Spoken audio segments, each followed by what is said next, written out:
नमस्कार मित्रांनो, पंचनामाच्या आजच्या सदरमध्ये आपण काही वेगळा विषय घेऊन आलेलो आहोत।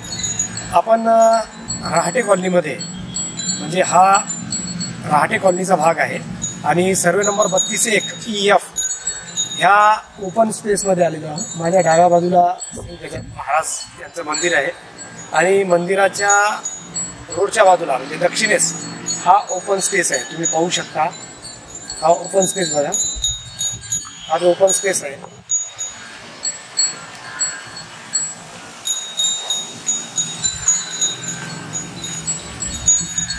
या सर्व ओपन स्पेसमध्ये माझ्या माहितीनुसार रीतसर एने करण्याची प्रोसेस सुरू आहे किंवा झालेली असेल।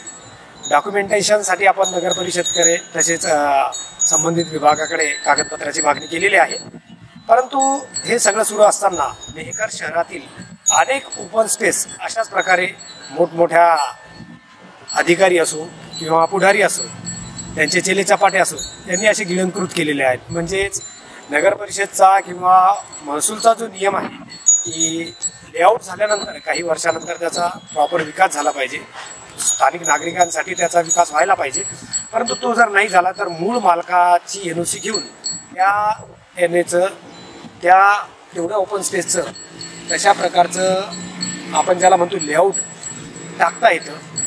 हाच लूप होल म्हणजे हाच कमकुवत मुद्दा घेऊन काही लोकांनी अनेक ठिकाणी शहरात जे ओपन स्पेस आहेत म्हणजे या ठिकाणी जे स्थानिक नागरिक राहत असतात त्यांच्या मुलांबाळांसाठी किंवा त्यांच्या स्वतःसाठी हा ओपन स्पेस दिलेला असतो। या ओपन स्पेसमध्ये कुठल्या तरी भावी पिढीला सुविधा म्हणजे ज्याला उद्यान म्हणता येईल, जिम म्हणता येईल, लायब्ररी म्हणता येईल, नागरी सुविधेसाठी अशा प्रकारचे ओपन स्पेस प्रत्येक लेआउटमध्ये सोडलेले असतात।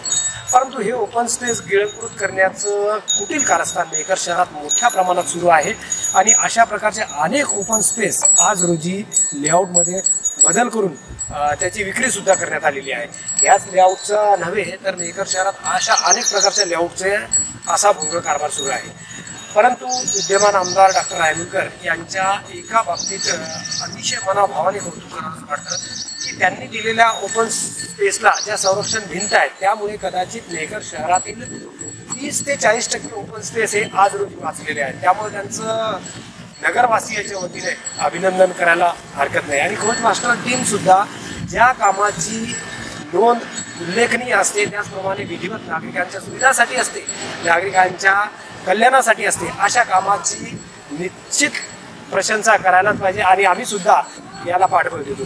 मी स्वतः coach master media Ramesh Chavan अशा डॉक्टर आमदार संजय रायमुलकर यांनी जे मेहकर शहरामध्ये संरक्षित भिंत ओपन स्पेसला उपलब्ध करून दिल्यात त्याबद्दल सर्व नागरिकांनी त्यांचं कौतुकच करायला पाहिजे आणि ते काम सुद्धा अतिशय प्रशंसनीय आहे। निश्चितच त्या कामाच्या बाबतीत जर काही कामाच्या क्वालिटीमध्ये संदर्भात काही कमी जास्त किंवा क्वालिटीमध्ये खराबी आली तर त्याला जबाबदार हे सर्वस्वी ठेकेदार आहेत। आमदार यांचा त्याच्याशी काही बोलू नये, परंतु गावामध्ये जी चर्चा आहे हे कुठलाही पुढारी असो म्हणजे लोकप्रतिनिधी असो अथवा कोणताही ज्यांनी काम गावामध्ये आणून दिले अशा प्रकारचा कोणताही पदाधिकारी पुढारी असो त्यांच्या कामाची जी पर्सेंटेज वारी आहे जर का ती कदाचित कमी झाली तर निश्चितच ठेकेदार लोकांना सुद्धा एवढ्या मोठ्या प्रमाणात भ्रष्टाचार करायला आवडणार नाही किंवा एवढ्या मोठ्या प्रमाणात निकृष्ट दर्जाची कामं मेहकर शहरात होणार नाहीत। हा ओपन स्पेस तुम्ही बघू शकता। पंचनामामध्ये आपण आता जे लेआउट आहे एने लेआउट त्यांचं सुद्धा पोलखोल करणार आहोत की गुंठेवारी पद्धतीने मेहकर शहरात किंवा शहरात तालुक्यात मेहकर उपविभागात अनेक लेआउट हे गुंठेवारी पद्धतीने विकले जात आहे किंवा तुकडे बंदी ज्याला म्हणता येईल कायदा पूर्णतः पायदळी तुडवला जात आहे। अशा प्रकारच्या जनहित मालिका ज्याला आपण पंचनामामध्ये घेऊन येत आहोत त्या नागरी हिताच्या असतील किंवा नागरिकांच्या आर्थिक हिताच्या जरी असतील तरी त्या आपण पुढील भागात घेऊन येत आहोत। आमचा भाग पाहायला विसरू नका। खोज मास्टर पंचनामा लाईव्ह बुलढाणा, रमेश चव्हाण।